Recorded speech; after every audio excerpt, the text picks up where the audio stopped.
Okay, great. Hi everybody, thanks for coming. My name is Nadia and I'm an activist with the Electronic Frontier Foundation, and I'm going to start off by going through a little presentation and then pass it on to everybody else. But first I want to give everybody on the panel a chance to introduce themselves. So let's just start from my left. Hi, I'm Gordon Hall, and for the last 2 years I've been working in the cryptocurrency space, primarily leading the engineering team at BitPay until recently moving on to the Change Tip. So that's me. Hi, I'm Randal Schwartz. This is my 13th DragonCon, so you may have seen me in previous ones, and I'm very happy to be back again. My background is primarily programming and teaching and writing. Some of you may know me from my podcast, Floss Weekly. Anybody here a Floss Weekly fan? Oh, thank you. Thank you. All right. My name is Amie Stepanovich. I am the U.S. Policy Manager at a group called Access Now. We do a lot of things, but amongst those is we have a tech team that provides really robust security advice to activists, journalists, and other users of risk all around the world. I work on our policy team where I'm a lawyer by training, but not one of the bad ones, who is trying to help all of the people who are using the internet. Great, so I'm just going to jump into it. We have a lot to cover. So I know that the title of this panel is PGP101 and other surveillance tools. So we actually wanted to take a step back before talking about PGP and go through, I guess not all of you saw the handout, but go through threat modeling briefly, because basically it is very easy to be overwhelmed by all of the threats that are out there, all of the tools that are out there, all of the people who are trying to sell you tools, because of course, secure messaging and all those things, they're a very big market right now. So we just wanted to start off by sort of zooming out and looking at the big picture. So first off, disclaimer, even though I am technically a lawyer, which is not what I do at EFF, this is not legal advice. This is information, and I hope that it'll be helpful for everybody. So threat modeling. How many people here have heard of threat modeling before they saw my handout? Okay, so this is great. Some folks have, some folks haven't. So we're just going to go through this and think about each of these questions a little bit. So threat modeling, the goal of threat modeling is to really personalize exactly what sort of tools you need to use, what sort of behavior you need to change to yourself and to your own situation. And the reason is perfect security really is not possible. I think even my friends who are the kind of folks who can take apart a laptop and tell you if it's been tampered with, and who can read the open source code of any tool that I'm going to tell you about would still tell you perfect security is really not possible, especially if you ever want to use the internet. So instead of trying to have perfect security, what we recommend is that people start off before figuring out what tools they want to use by asking themselves these questions. So these are 5 questions. What do you want to protect? Who do you want to protect it from? How likely is it that you'll need to protect it? How bad are the consequences if you fail to do so? And how much trouble are you willing to go to prevent those consequences? So I'm just going to briefly go through each of these questions and give you a little bit more context on what I am talking about. So what do you want to protect? And I apologize, I know this is not a classroom, but I'm super into audience participation. So I'm just going to ask people to volunteer some of the answers to these, and if you don't, I might call on you, but you're gonna like it. So what do you think? What kind of things do you want to protect? Identity. Just shout them out. Location. Credit card information. Passwords. Social security number. What was that? Internet history. Medical information.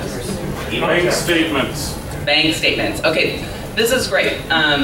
So the other thing I wanted to point out that nobody mentioned is sometimes the question isn't what do you want to protect, it might be who do you want to protect. You might want to think about not just all the things you mentioned, which are all very important, and I'm gonna switch to a list next, but also the information of others and the people that you're communicating with and how they might be vulnerable. So I think we covered most of these: location, search history, contacts, address book, identities of people you're in contact with. That's one of the things I just mentioned. Passwords, of course, text messages, files on computer and hard drive. That's one we didn't mention. Organizing strategies. So this is for people who might be politically active in any way. That might be information that you might want to protect. So who are your potential adversaries? What do you think? The government. Who else? Who in Rivals. the government? Yeah, who in the government? That's right. All NSA, private corporations, nosy neighbors, banks, creditors, Ex-jurors. criminal enterprise. That's right. Anyone who can create value from the information gathered. Anybody who can get value from the information gathered. Ex-spouse is another one I heard. Bored Russian teenagers. Now the ex-spouses one is a little bit funny, but it actually is a really big one, especially for anybody who might have ever experienced any sort of domestic violence who's in this room. That's a very serious one. Abusive ex-spouses or current spouses, actually, for some folks who might still be with that partner. Obsessive stalkers, that's a big one. I've experienced that. It's pretty scary. People you used to trust. Mafia, right-wing hackers, media, that's actually definitely, for some folks, that's a big one. Corporations, lobbyists and political parties, that is actually a pretty big one in terms of just the sort of information that, that campaign sites might be collecting about you, information that people who are running for office might be buying about you. And then, of course, NSA, FBI, I think it's really important to specifically mention local police. This is a big one now. We don't really think of it when we think of especially sort of our online behavior, but local law enforcement increasingly actually will sit there and just look at Twitter feeds and look at Facebook and look at YouTube and look for evidence of criminal activity and things like that. So all of these are things, and there may be ones on this list that, there may not be things on this list that may be applicable to you. So really think about your own personal situation and how and why these people might be your potential adversaries. And I'm going to say, when I finish going through these, I'm going to just give you a little brief case study about one of the things that I do and how these questions would apply to me. So how likely is it that you will need to protect it? So this really depends on you personally. And actually, I'm going to go back to, my animation is giving me trouble, so I'm just going to not. I'll just stick with this question and I can remember the other two. So I do legal support work. And when I'm not working for the EFF, I do legal support work for demonstrators in Oakland. How many people here have ever seen a picture of a demonstration in Oakland? Not very many. Okay, so I'm just going to tell you now that demonstrations in Oakland are oftentimes met with really intense force from the police. They're using tear gas, they're using rubber bullets. They have full-time officers that actually just sit on YouTube and look for videos of people that were at the demonstration so that they can try to charge them. There was a big Public Records Act request recently showing that the Oakland Police Department had been monitoring Twitter to try to find any information about any of the Black Lives Matter demonstrations that were happening there. So I am communicating with people who might already have criminal charges. I'm communicating with people who might be telling me details about what sort of demonstrations they're doing and where they're going to be. So for me, who are my potential adversaries? Obviously the Oakland Police Department, because I don't want them to get that information. I'm trying to help people with the organizing that they're doing. But in addition to the Oakland Police Department, the FBI is actually very involved in looking at these demonstrations. The Department of Homeland Security as well. Also private corporations, for sure. There are a lot of private security companies working in Oakland. They're absolutely paying attention to these things. This is information that I wouldn't want them to get. How likely is it that I'm going to need to protect it? It is very likely. I'm working with a well-known organization. Again, it's not the EFF. This is outside of the EFF that I'm doing this work. But I'm working with quite a well-known organization. I'm relatively high profile in this space. It's pretty likely that I'm going to need to protect it. And how bad are the consequences if you fail to protect it? So again, this is very much a personal question for you. The kind of factors you want to think about. So I'll just go back to my own demonstration. How bad are the consequences if I fail to protect information about people's organizing strategies? I also took a case from one of these demonstrations. How bad are the consequences if I fail to protect my communications with my client as an attorney? They can be very bad. It could put people in jail. It could cause the police to show up at a demonstration that they might not have otherwise shown up at right away, and they could use force. They could be very dangerous for people. These are pretty bad consequences.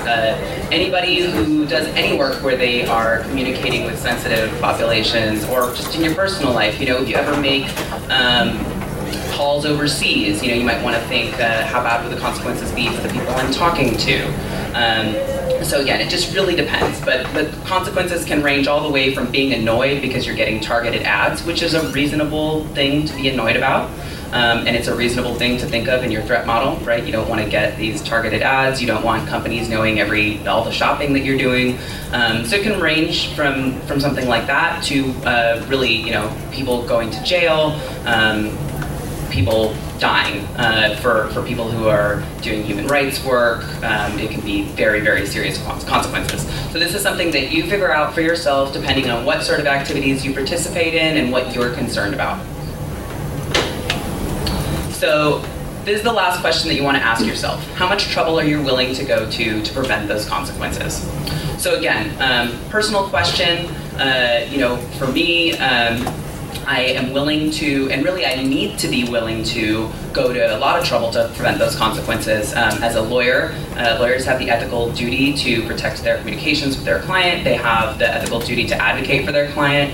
I should really be considering it part of my duty as a lawyer to protect those communications, and I have to go to a lot of trouble. I have to be willing to. Otherwise, I shouldn't be doing that sort of work. This is, again, you're going to think about specific tools. So the reason I bring this up is because we are going to talk about using encrypted email. Encrypted email is a very, very useful and very necessary tool in some situations. In some situations it's not. There are other tools that you can use that are end-to-end encrypted. So it depends on exactly why you want to do certain things. And how much trouble you personally are willing to go to. This also means that you don't have to learn how to use encrypted email if that's not the right tool for you. You don't have to learn how to use all of these tools. You figure out which ones work, which ones correlate to how much trouble you're willing to go to, and then learn how to use them. So just a couple of questions to ask yourself. Particularly, what habits do I need to change? We are going to talk about what encryption is. I hope somebody's going to cover specifically what end-to-end encryption is. If not, then I can do that. And what tools and programs can I use? A good place to start is the EFF surveillance self-defense site, and I'm going to have that URL up here. How do I know what tools to trust? We actually have a whole module on the surveillance self-defense site talking about this, and that is partly, as I said, because we are seeing a lot of sort of snake oil tools out there that are supposed to be secure messaging and things like that. So the starting point is, in terms of knowing what tools to trust, is if you can find open source tools, that means that the code that those tools is written with can be reviewed. It's open to being reviewed. They may not be free tools, but open source is generally preferable. If it's not an open source tool, then you want to make sure that it has gotten a very good and well-regarded security audit. And even that, you can't do it yourself or have somebody trusted do it for you. There's going to be less people that have looked at the tool, but at the very least, there should have been some sort of audit of the tool. So these are the kind of things that you can find on surveillance self-defense, how to use encrypted email, calling, chat and texting tools, how to create good passwords, and this is really important. I'm going to touch on passwords really briefly before I pass it on. How to delete your data, all of these. This is all on surveillance self-defense. I'm going to skip over this. Well, I'm going to just say it really quickly. I'm not going to talk about end-to-end encryption, but encryption takes information, makes it unreadable, except to the person that has the key to unlock it, who knows how to decrypt it into a readable form. So how do you use encryption every day? The reason I put a question mark next to some of these is because not all of these sites are actually going to use encryption. Email, how many people here use Yahoo? Email. Okay, a couple people in the back. So Yahoo was one of the last email services that actually had their login HTTPS. So HTTPS means that you are using the encrypted version of the site. It means that the information that you're typing in, when it's getting sent to Yahoo, it's encrypted. They were one of the last companies that actually did that. They do have encrypted email now. I'm not saying anything about their security right now, but I can't imagine there are other email sites out there that still have unencrypted logins. I really hope not.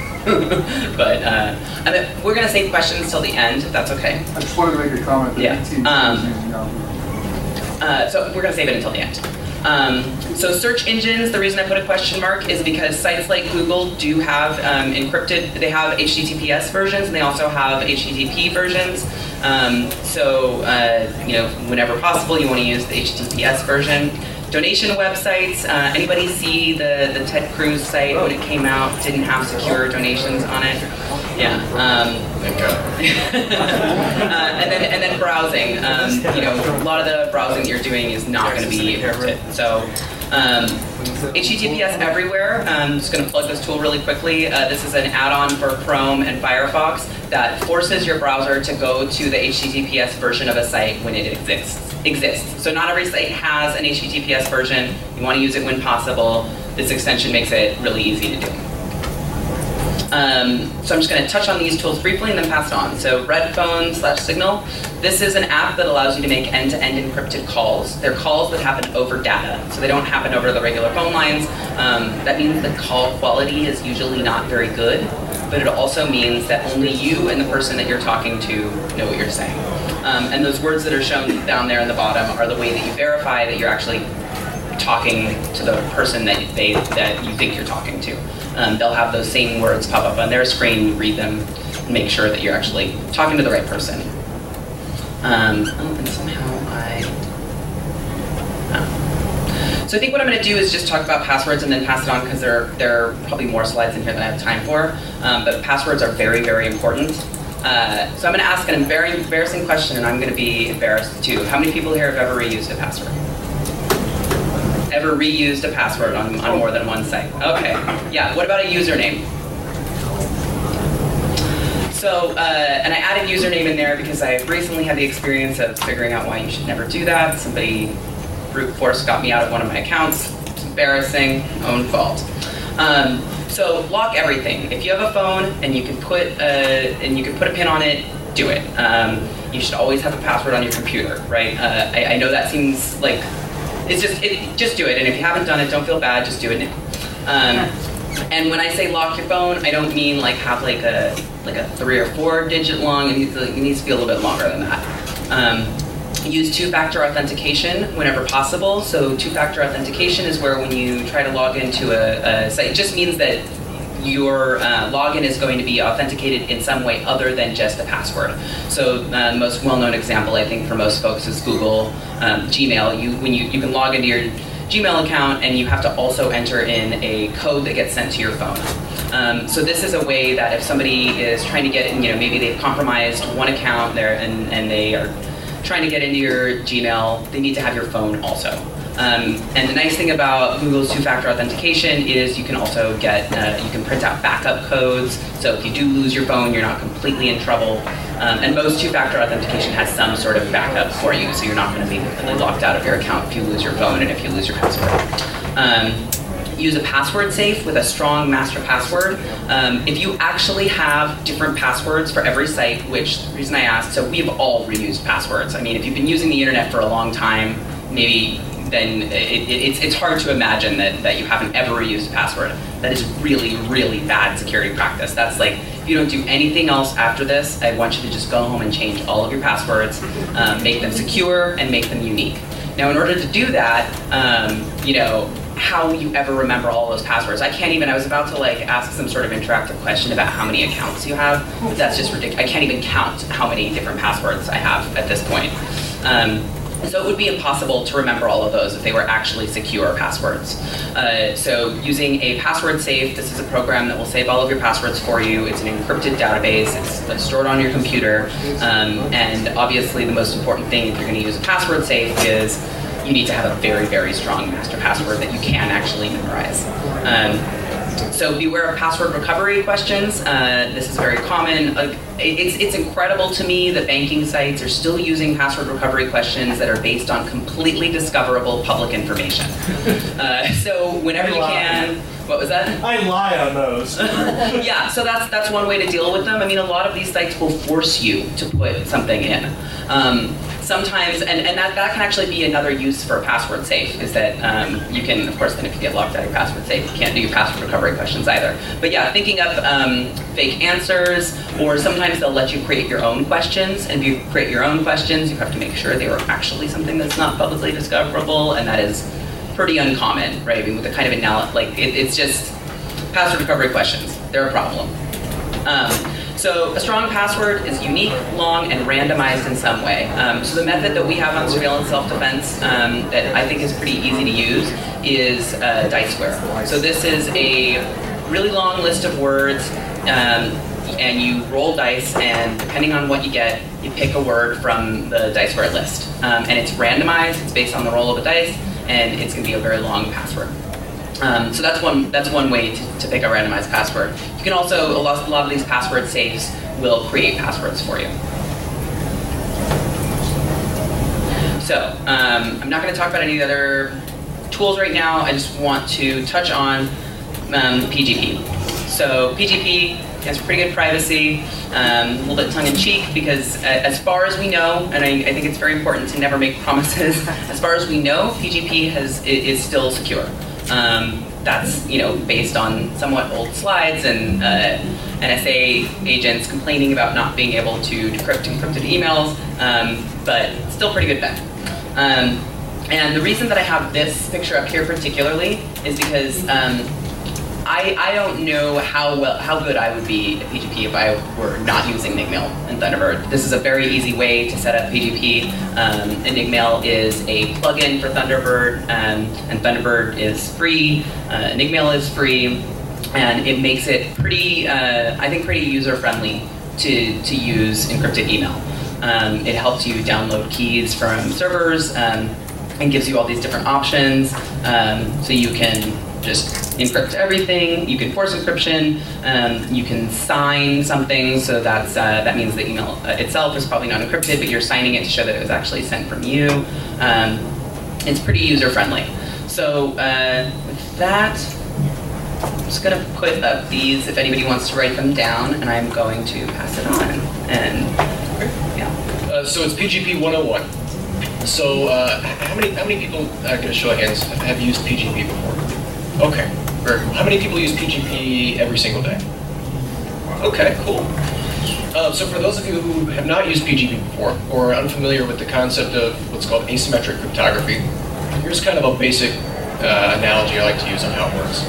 You have two sets of keys, one that you keep private and one that is public. That's the designations to the names there. You can kind of think of your public key as a sort of padlock instead of a key.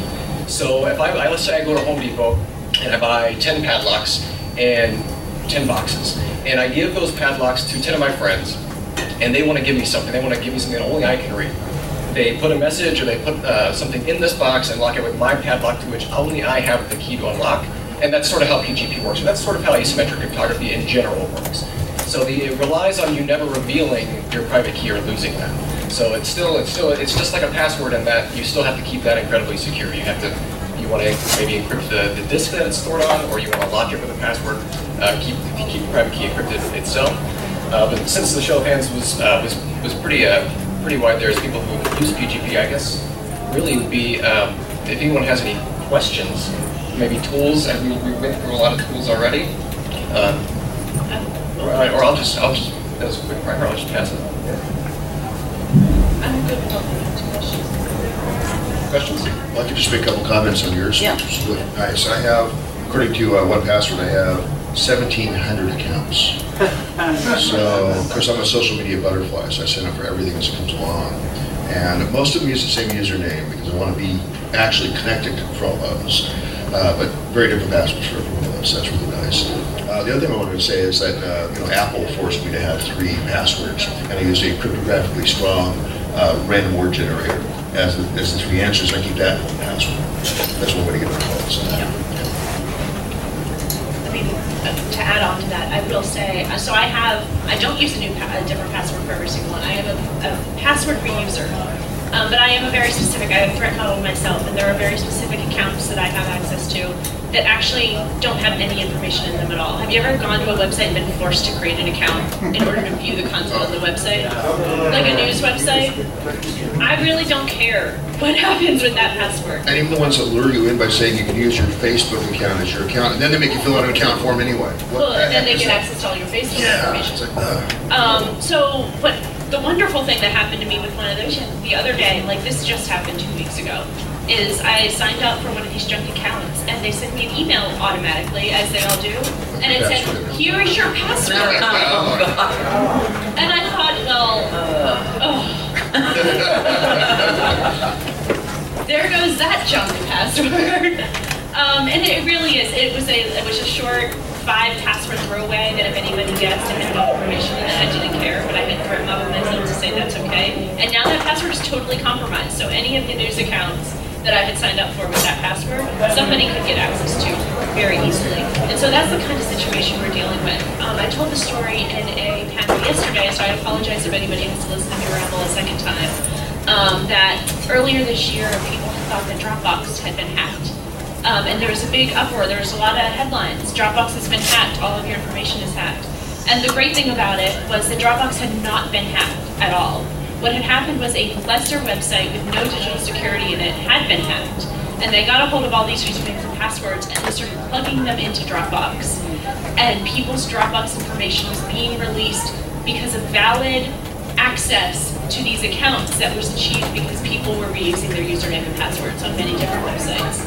And so the news stories came out as Dropbox has been hacked because a lot of people's Dropbox information was being leaked on the web, and that wasn't the case at all. It was all because of password reuse. So I think that is one of the big problems that we all fall victim to. That is probably one of the more fixable problems if you just use a password manager, if you are aware of where you're signing up and where you're using your information over and over again. The other thing I want to ask is how many people, raise your hand if you have a smartphone. That's what I assume. No, keep them up. I didn't say put them down. Now put your hands down if you have not taken some sort of action to encrypt the hard drive on your smartphone. Proactively encrypted the hard drive on your smartphone. So only hands up if you actually encrypted your smartphone. Okay, now put your hands back up if you have the most recent iPhone. Because that's by default, so you didn't have to take proactive action to have that encrypted. So it's really, actually, it's incredibly easy to encrypt the hard drive on your phone, to have all the information stored on your phone encrypted, but so many people don't do it. You plug it in, it takes about 20 minutes, and then imagine if all of the photos on your phone got breached. Would you rather have, and this is one of my favorite questions to ask on panels, raise your hand if you would rather have the photos on your phone breached than your credit card number. That you think your photos are less vulnerable than your credit card. Less important. Your photos are less important than your credit card number. Just food. I'm curious, how many people have actively gone in and turned off geotagging on their phones? That's great. Good stuff. Every picture, if you don't turn it off, has geotag and figure out where you've been. Pictures of your friends, where you do. I'd like to share a really brief story on threat modeling real quick. So about a year ago, I made a vow to myself that I was going to use only 100% free and open source software for everything. So this meant running Replicant on my Android phone. This meant I was running only I was running just Linux.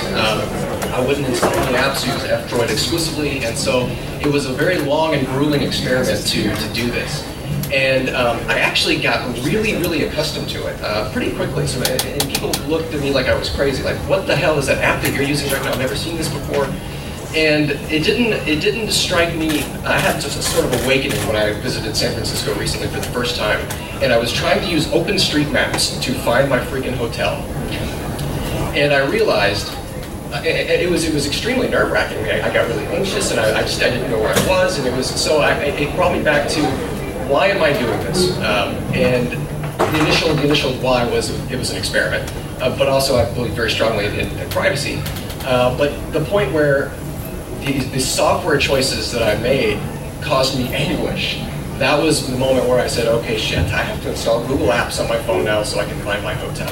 So threat modeling is a very important part of the process of securing yourself. If you're causing yourself unnecessary, problems, then maybe it's time to get a burner phone, with and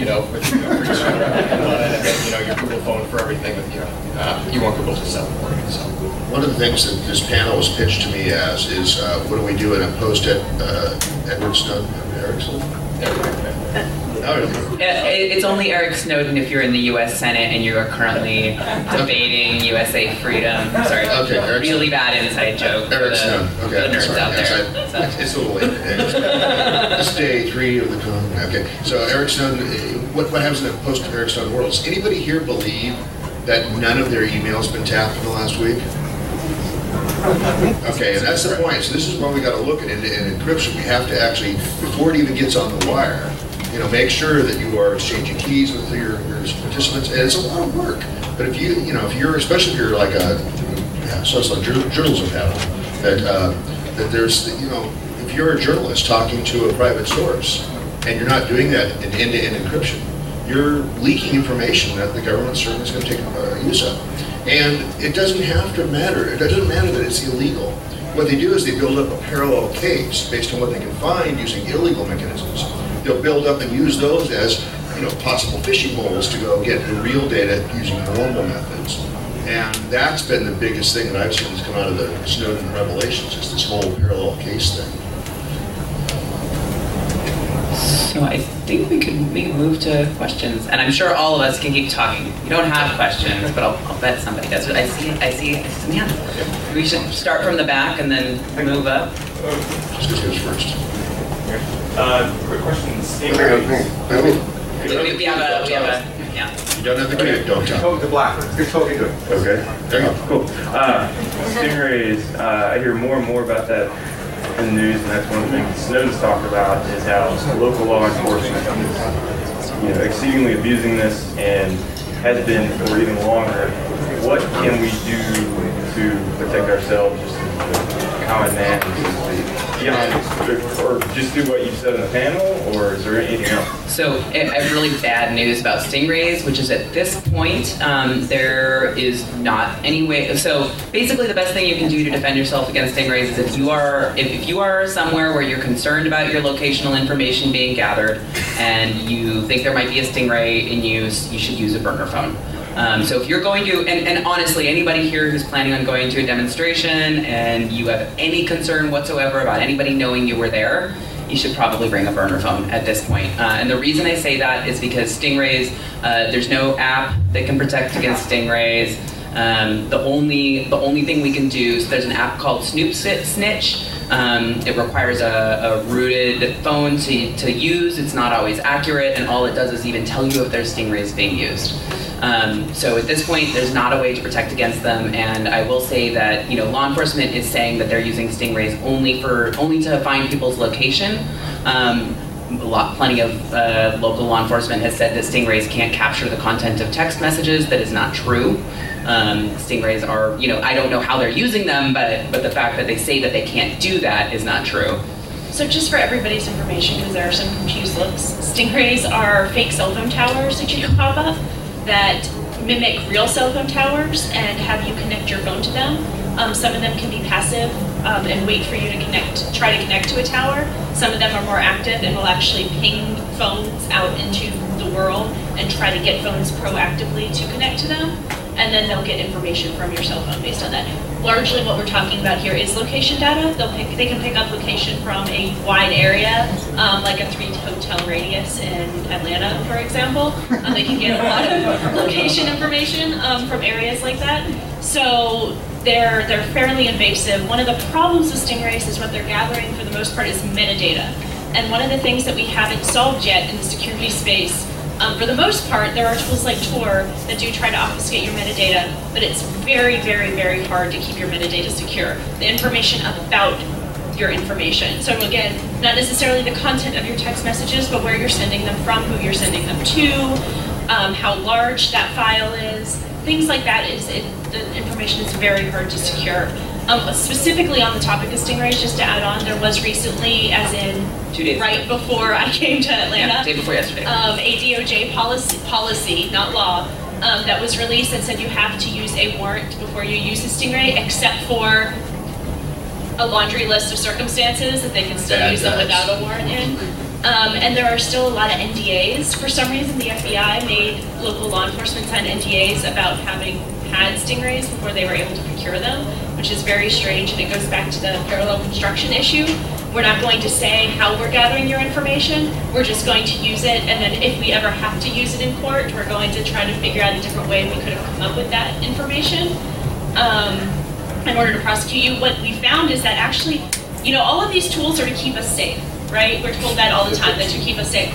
Law enforcement have let cases go, have decided not to pursue cases rather than tell people how they're surveilling them. Rather than reveal the tools they're using for surveillance, law enforcement would rather let the criminals go free. So not only are they not keeping us safe, but they're actually letting criminals go in order to hide their techniques. Also keep in mind that the government, some parts of the government run Tor exit nodes. So even Tor isn't doing this now. What you were talking about earlier about the password safes, having just spent the morning on a password adventure where I forgot the lies that I put in on my bio information. Couldn't get in that way either. Are there any of those applications that are transferable, or you can send the payload back and forth, or that will sync? Because what I find is I'll keep a document or something encrypted on one device but then I have to change the password where I'm somewhere else on a different device, and keeping all those updated. A lot of that is threat model. So there are different passwords. There's open source, something like KeyPass that you can use. There's something like LastPass that you can use. These are both password managers. One of them stores the keys on your own device, so you have control of your passwords, but then you have to have access to the physical device in order to get them. The other one will store your passwords in the cloud, and they can change them all at once, and they say they're very secure. And you can access them from anywhere, but you no longer have physical control over them. So when we talk about the give and take for some security tools, it's a matter of which one of those things matters more to you, and then you choose what tool you use based on what you care about.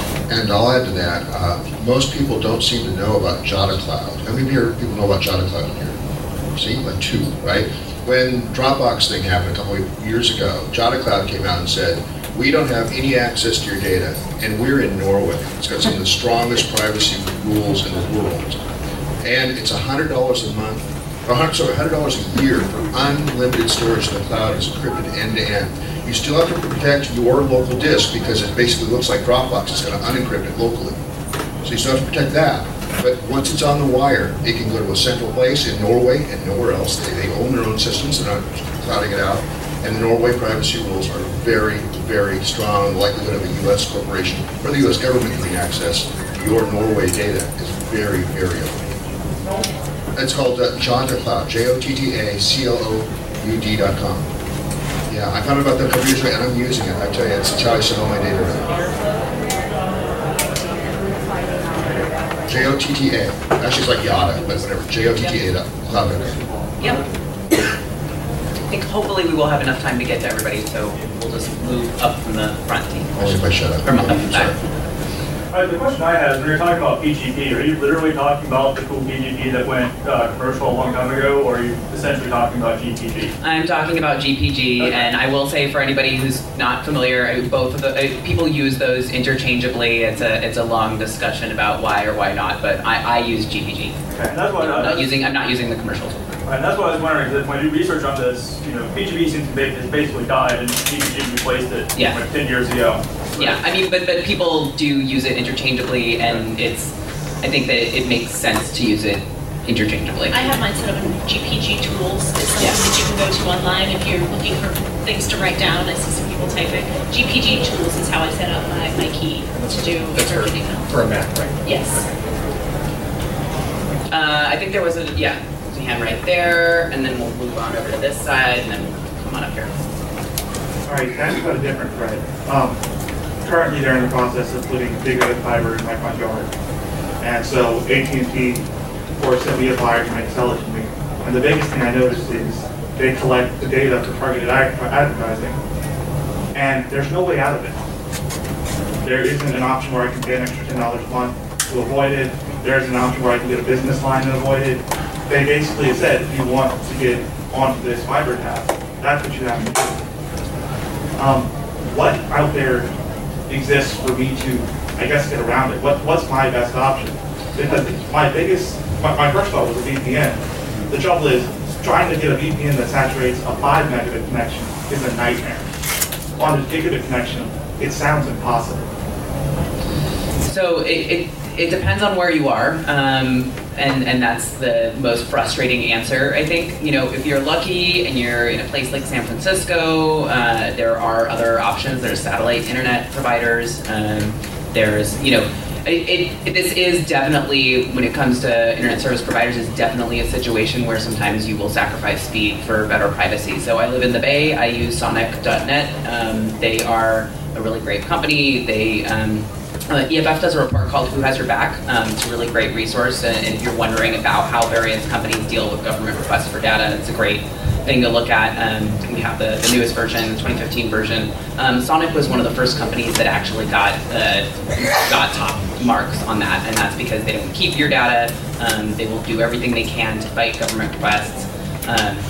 They are unfortunately a reseller of AT&T. They're on DSL. Monkey Brains, which is another company in San Francisco, is a satellite internet provider. So I think if you have a choice, you have to, you know, I think you have to sort of do your own threat model and decide if you're going to sacrifice for less speed. You know, I haven't had that yet with AT&T, and And this goes just as the content metadata problem again. There are ways that you can protect what you're looking at from them seeing. It's harder for them, or the physical content, it's harder for them to protect your metadata against what they see. With businesses, you are their customer, which means you don't necessarily always have a choice, but you can put pressure on the company. And so one of the things to always remember is you're giving them your money. They also have to listen to you. Shareholder meetings, oddly enough, companies want to buy a piece of stock in AT&T. Showing up at shareholder meetings is something Access has found success in. We actually go to AT&T shareholder meetings sometimes and provide feedback to the company, and it's been very interesting. But you should know, like, even tools like Do Not Track, which try to tell you that they're opting you out of the tracking, often opt you out of receiving the advertisements, so you don't see that they're tracking you. You don't have any idea that they're tracking you anymore. It doesn't opt you out of the background tracking itself. Regardless, it's called Do Not Track, and it does not opt you out of the tracking. So it's also being aware of what a company is telling you it is and it's not doing. And also to note on Do Not Track, there's nothing that actually enforces the receiver of that request to honor it. So that's something to keep in mind as well. Talking about the Do Not Track option. Yeah. And also on the weekends, there are quite a few that do deal with more than 5 megabits, but they're mainly aimed towards P2P systems for paid users. So we're foreign free to have an annual list where we list ones that will have high speed, easily 30, 40, 50 megabits at least, and they do not log ones as well, they don't keep any kind of activity logs. We do an annual rundown on foreignfree.com. and over there. Real quick, AT&T cannot see your traffic if you use HTTPS, so that earlier HTTP everywhere will help with most of that. This is the second time I've heard y'all say credit card information or photograph information. That was me too. Yeah. I have a very curiosity about it. Can Apple, because you go through the cloud, everything goes into the iCloud, it goes into your family sharing. What if they compromise your photographs? Can they work their way into the cloud and then through the cloud to other devices? So that was actually, the iPhone hack that occurred was actually an iCloud hack. You can turn the syncing off. Right. So you can keep it on your phone. Your phone is the new iPhones are default device encrypted. You can turn off the cloud. If you keep the cloud on, you are relying on Apple's security to an extent. So it is that matter of, do you want to be able to access your photos from all of your devices? In which case you rely on Apple's security, or do you want to make sure they're as secure as possible and you keep them on your phone? It's a personal choice that you have to figure out what to make. The same with any cloud tool. Do you trust the cloud? Law enforcement threw a huge fit, which many of you may have heard. There's a panel on it tomorrow about the crypto wars, when Apple said they were going to encrypt their phones by default. And one of the things that we threw back at them is most of you will not turn off iCloud sync. I would love for you to do that. Most people will not. And then they can still go to Apple. They're like, we can't even go to Apple and get your information anymore, but you have the iCloud turned on and Apple can still see that information, then the police can still go. It was one of the reasons that law enforcement saying that Apple encryption was going to be the end of the world was incredibly disingenuous. And to touch on those of you who would like to sync things to the cloud because it's very convenient, there's a product that's free and open source software called iCloud, which you can install on a server that you control, and you can control the encryption there. So who better to trust than yourself? So if you're really concerned with it and you like to be able to have the convenience, they have clients for Android, or maybe they have a client for iPhone for syncing, but OwnCloud is a good option for that too. OWN. Yeah, like your own cloud. My question for the panel is on the Stingray devices. Even in my own neighborhood, we have cell towers. There's nothing on it, no tags or anything. And so I've read about the article where cell towers are kind of showing up all over the country, as well as the mobile Stingrays that they can put anywhere on the street and use it.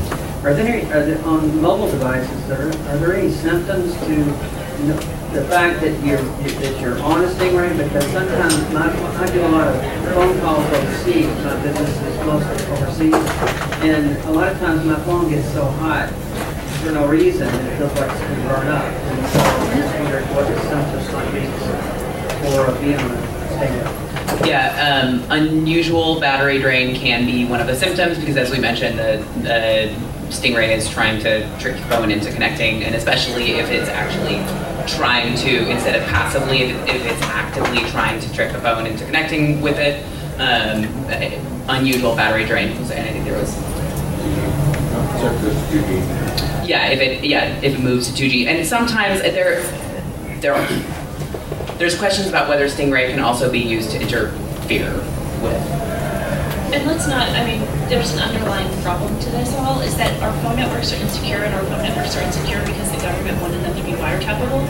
And it's very cheap. Like, Stingrays are not just something cops use. Stingrays can be built very cheaply by anybody, and they're very easy to put together, and you can find the instructions to do it online.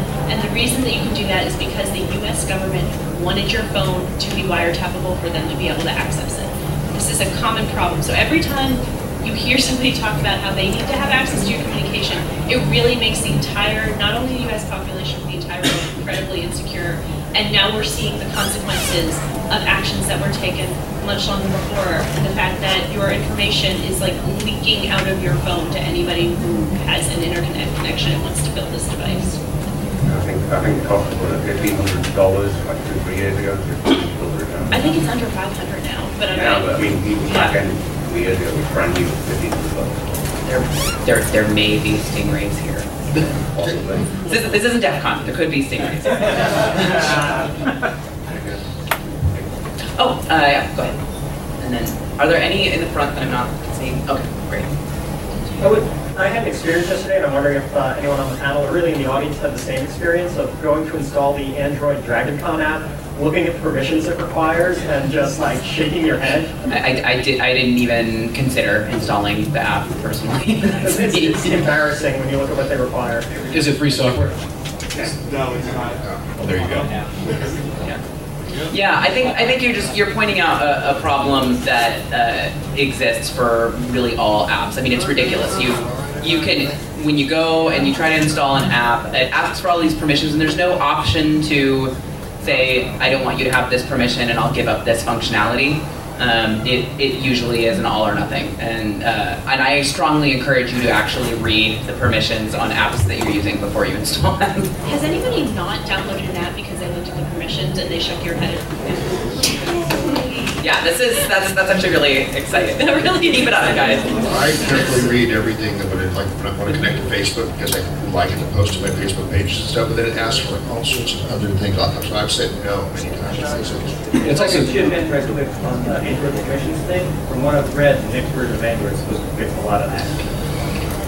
Yeah, part of that is the API. That to get access for the app to get access to certain pieces of information that it needs to operate, it needs access to more than it should have. So yeah, a lot of work can be done on the SDKs to make that. Also be careful because this version of Android was also supposed to be hard drive encrypted by default, and they weren't able to get it done in time. So follow through. Yeah. So I'm an app developer, and I manage a lot of sensitive data for some users, like Social Security and other personal data. Is there anything on a server side? This might be more of a coding question, but are there any frameworks or database encryption methods that you guys would suggest? I've done a lot of research into it. There's a lot out there, but there was. Go ahead, Bob. Try to think of the name of this. I'm just saying that's a pretty broad question, so it really depends on the things you're actually tying into. Yeah. You're talking about Postgres Database, you're talking about Apache Web Server, whatever. Microsoft SQL Server database. Microsoft, no. MS SQL. So within SQL Server, because I think there was a company that was putting out a database called ZeroDB, which was an encrypted database by default. But if you're talking about working with the constraints of SQL, I'm not sure. Is that and like a lot of .NET technologies? So if you have any like library suggestions for encrypting stuff. There was, I don't know if it was recorded, and I really hope it was. If not, I can at least get you the slides. At Crypto and Privacy Village at DEF CON this year, there was a specific presentation on encryption for app developers, and if it was recorded, you can grab my card afterwards also if I can get it for you. And this is for users, and I don't know how many tools we have for developers, but on top of EFF's page, accessnow.org/pages/tech also has a slew of linked to resources, including surveillance self-defense, but other guides and things as well that might be useful in both this and other cases.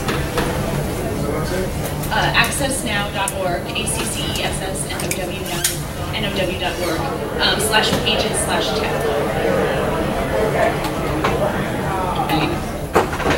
There's a couple hands on that side. And I'm actually going to go ahead and ask your question. I'm also going to pull up surveillance self-defense on here so that people can see what the site looks like. While we're talking about black permissions,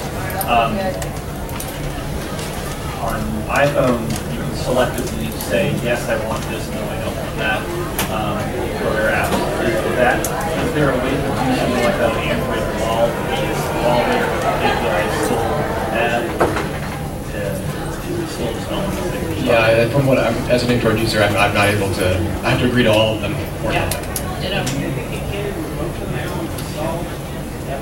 So we use in CyanogenMod. They have a little program built in called Privacy Guard, which allows you to go back and then fine tune those permissions. But as far as what is baked into Android, I don't know. With the Privacy Guard, you can have it on by default. It blocks everything. You can change, turn on things.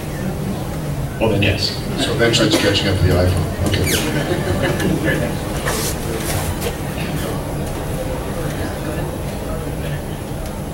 My question is, outside of the email, private disk encryption, a while back there's a product called TrueCrypt, which is no longer being supported, and there's a big hype about it's no longer secure. VeraCrypt is the error parent. And I was wondering if VeraCrypt is it? Yes, I interviewed the guy that did VeraCrypt. He's an amazing guy. Okay, my go back about 10 episodes, you'll hear about him. He's a saint. He's actually carrying this on as a labor of love. He's taken the original code base, he's incorporated all the things that came out of the audit of TrueCrypt, and he's kind of farther that he's made stronger keys available also, but it is bit for bit backward compatible if you click the box when you open a new amount. If you create a brand new VeraCrypt, it will convert an old volume to a new volume, all for it. It's an amazing thing. Same UI, same command line. I've used that, I just want to make sure that... Yeah, it's error parent, absolutely. These are important. Doing business with a company you trust is very important. A company that maybe has been audited by somebody you trust, somebody who's talked to them. Doing the background research before you decide to do business with a company, especially if you're like a VPN provider or a Dropbox like cloud server, making sure that if they have your data, that you trust them having your data. That should be a question you ask yourself in your threat modeling. I had one comment and a couple questions. Before the stingrays were mentioned, if you use a burner phone, don't carry your regular phone with you. Oh, that's a really good. Yes, sir. You had an app up there earlier, I think it was called RedPhone. Mm-hmm. Do they log or do they dump logs? Because otherwise they're tracking your calls, even if they're not getting your data. That is a good question. RedPhone was created by Whisper Systems, and they are actually pretty responsive on their forums. And that would be a good question. It's a question that may have been answered on their forums already. And the last question was, does iCloud allow end-to-end encryption? Yes. So just really quickly, because there's tons of stuff on surveillance self-defense, and I think it can be a little bit overwhelming if you don't know what you're looking for. So playlists are curated lists of things that we think would be useful for specific people. So we have playlists for like LGBTQ youth, journalists, human rights defenders, and then the tutorials. These cover a lot of the things we were talking about. So RedPhone, Signal, TextSecure, Tor, and then overviews are also cover some of the things that we talked about. Creating strong passwords, I recommend everybody take a look at that. 7 steps to digital security. This is, and then choosing your tools. That was another one that I mentioned. So these are all just useful tidbits. Yeah. Okay, this might be like a really dorky question, but when I turn my phone off and I leave it off for a while, then I turn it back on, I notice a battery drop. So Turning it off or sleeping it? like no, totally turning it off. It still drains slightly. Is it like still tracking me? Like, or is it totally dead? Some claim that there's still activity going on even when the phone is entirely off. I don't know. There are weird mentions of something like this. A former colleague of mine was trying to follow up with the government to FOIA the mentions to see what that actually means. It's hints in government documents. I don't know if anybody knows if that's possible or not, but. And that's actually a totally reasonable question. I mean, a couple of years ago, people would have probably said, "There's no way that the camera on your computer could ever be turned on and you not know it." You know, and it's like the things that we're learning about, I think, every day justify. One of the things I sometimes start off these sessions with is I ask people to raise their hands. I'm going to do it now, actually. How many people here have ever been told that they're conspiracy theorists? Right. So I have good news and I have bad news, and the bad news is like you're probably right, and the good news is you're probably right. I like to say this. I like to say this: the tinfoil hat people aimed too low. It's much worse. I think we have time for one more. Was there? Yeah. Okay. I just wanted to make a comment on the battery drain issue. There was not too long ago an article that came out of India that there were some Samsung batteries that were coming in modified and had trackers wired directly to the batteries. Well, that never happens. Yeah. I would want one of those. Yeah. And again, I just want to make the point that is not surprising. For those who don't know, the NSA has a very deep, they do that. They do hardware modification, seen evidence of it. They like to accuse the Chinese corporations of doing it, but they're doing it themselves. And that's one of the reasons why I asked what government agencies right at the beginning. If the NSA is after you and not collecting your information in bulk, like after you specifically, you are the bad guy and they want your information. And before we break, they're going, like they can compromise your device, they can hack in at root level, somehow they can gain access. And the most perfect security, if you absolutely have perfect security, maybe that's okay. But some threat actors, if you're the target, you are going to have to take extraordinary measures to protect against them. And just before we wrap up, I just also want to let you know that Hacking 101 is coming up in about an hour and a half. I'll be on that panel, and it's in Marriott A601, A602. These types of questions are perfectly within the scope of Hacking 101. So if you have more questions that we didn't get to today, please go up there. It's a lot of fun. Is the RFID, like you've got those bags you can drop a phone in as well, those are things that can sever signals also, is that correct? The Faraday. The Faraday. Bags. Yeah. Faraday. Yep. Can I go up, honey?